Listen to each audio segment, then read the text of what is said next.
All right, here we go. Fastest 15 minutes on the internet, fastest 15 minutes in social media. And my name is Judson Powell. All right, so just want to, Habari Ghani to everybody. And of course, today's answer would be Kuji Changalia, one of my favorite Swahili words, right? Kuji Changalia. It's just like cool. Once you know how to like let it roll off your tongue and stuff is kind of cool. But anyway, it means self-determination.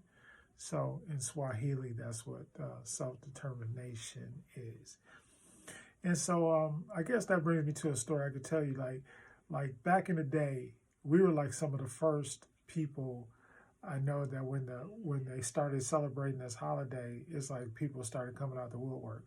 But we didn't celebrate the other holidays, so we did that, and especially once we got to the end of Kumba. Kumba, or the pooling together of all the resources and everything, and then it's like a festival. The last day of Kwanzaa was like a festival for us, and so everybody would bring food, and there would be dance and music and all kinds of stuff. So those are fond memories as a kid. And once again, it was our extended family. We had extended family, Umoja Abagunde, and it was cool, So it was talk about unity within the family, because the family is actually the representation, the spiritual representation. The family is the spiritual representation of the quote unquote so-called Holy Trinity, which is not, it's just that's the roles that everybody plays, and then when everybody played their role correctly, the family would be successful.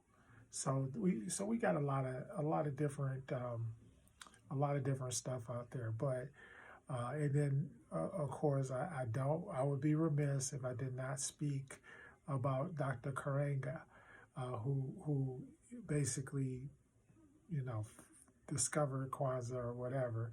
And I know there were other people that were working along with him, but he's been, over the years, he's been charged with, sexual abuse and things like that, allegedly. And once again, I want to say allegedly.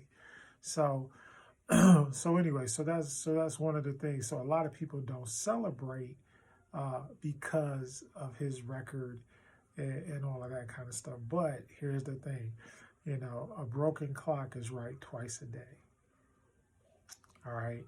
And so all of the bad stuff that he did with his life, one of the good things that he did with his life was to come up with these principles of Kwanzaa, because when you think about it, it truly is that the principles that are in the Kwanzaa celebration are the principles that will actually heal us in this world, and I speak of Africans, all the Africans in this world, and I'm sorry, but we don't go by geographic locations and all that kind of stuff, and I constantly get bothered by these, they figure out every way to try to get to me. I have no idea, and I block them all.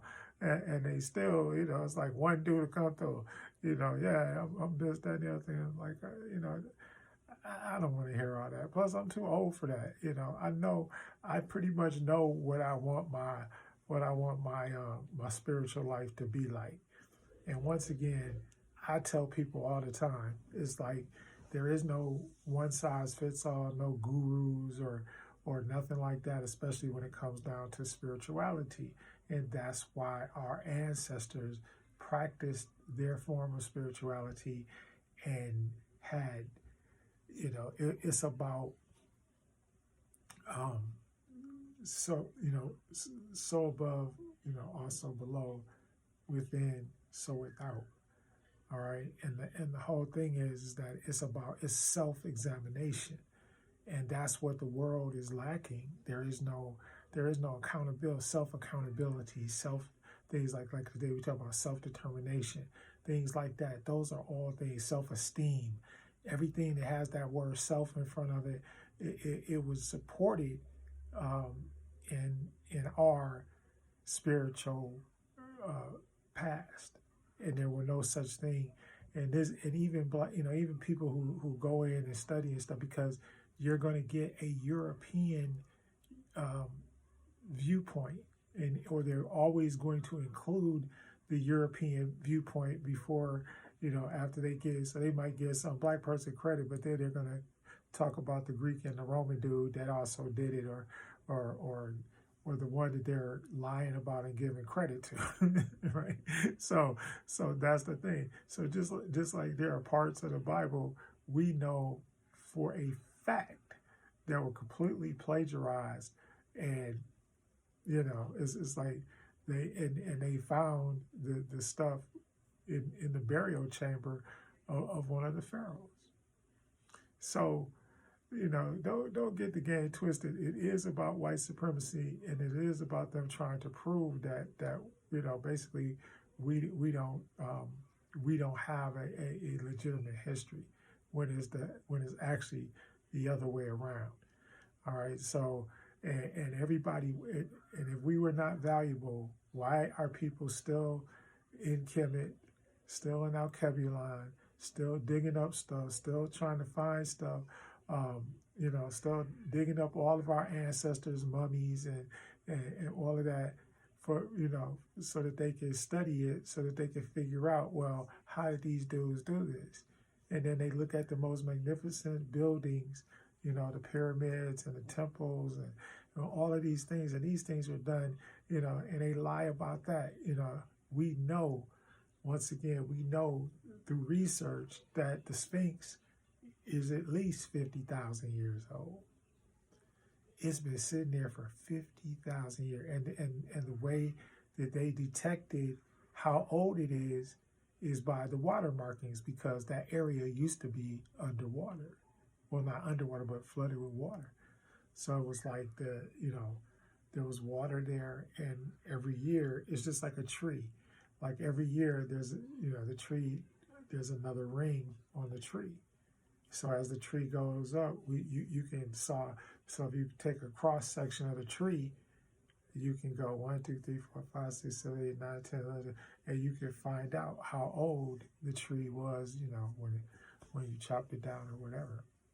So that's how it's done.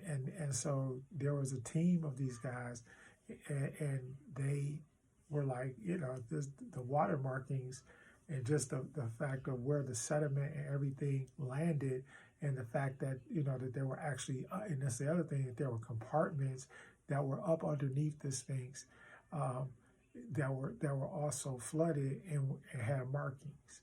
So we know that it's a legitimate thing. And then finally, let's talk about like Kevin Hart. Kevin Hart, one of their darlings. And the person that they push out in front of us probably the most, he said that Egyptians were black, and when he said that, the internet blew up and went crazy. And I'm telling you, it's still, this is a thing that we're going to have to fight. This is one of those ongoing things. And we know that because of everything, like the people that are there now, those are not the original Egyptians. And we know, how do we know? Because you could go, and every time they dig one of those persons up, they're dark. They're not, they're melanated. They have basked in the sun. and there's no way of really denying that or saying that it does not exist. And once again, they have no archaeological or or any type of other physical evidence that anything that occurred within the Exodus story in the Bible, there's no way that it could be possible. If there's 100,000 people, and we're in a 40 mile stretch of land, right? Or let's even say less than that. Let's say 10,000 people, and we're all we're surrounded by basically a circle of 10 miles or whatever, right? And so everything that goes on within that circle, it's easily detected. Why? Because there's eyes everywhere. And the other thing is, there's no way, shape, form, or fashion that many people could be in one area and it be like completely clean. And I say this all the time. It's like there's not a cup, a bowl, a spoon, a fork, a vessel to draw water, any of that stuff. None of it. Never unearthed, never found. And they dug up these areas or try to go where they try to say that these things are. And then, but they never find anything. And then you would think that if this mythical Messiah did exist, that he wasn't a myth, but he was real. Well, if he was real, why didn't y'all preserve his body? Because apparently at one point in his life he was in Egypt, right? So the other thing is, and if he was there, he was going to do as they did. What was he going to do? He's going to come in. And the next thing that I tell everybody is there is no land associated with being a Hebrew or Israelite or any of that. See, Polish people come from where? Poland. No matter where they go on the earth, where are they from? They're from Poland. Same thing with y'all, Africans. No matter where y'all ended up, everybody is just a boat stop away, or an atrocity by the masters or the aristocracy class against the people in some of these horrendous crimes that they committed against our people. So you gotta think about this stuff, but don't live there. Allow it to motivate you. Allow it to spiritually engulf you and motivate you to do whatever it is you want to do. And if you're my age, take it to the next level. We are the elders now. So we have to take things to the next level or encourage our kids to go to the next level. The two biggest brands in the world right now are what? Kanye West and Deion Sanders. Two black men. Those are probably the most famous people in the world right now. And the funny thing is, so I've been talking about this stuff, and it was some Dave Chappelle like rhetoric that caught my attention, and I was like, and it wasn't necessarily that he said it. So this is like kind of paraphrasing or whatever.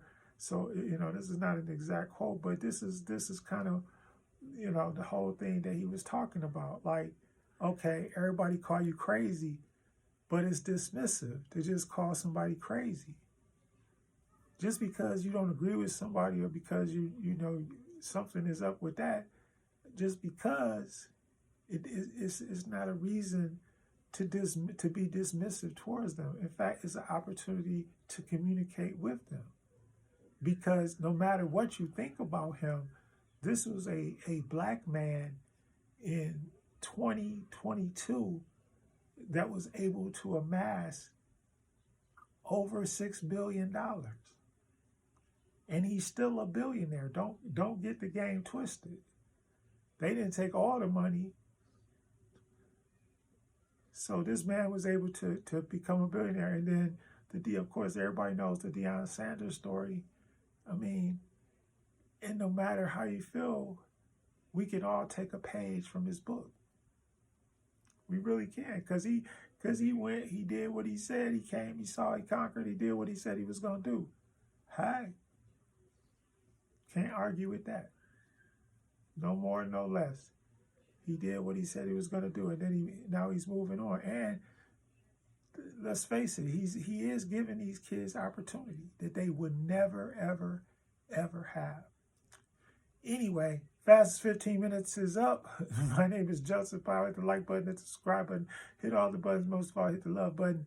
And once again, Habari Ghani, Hotep, Namaste.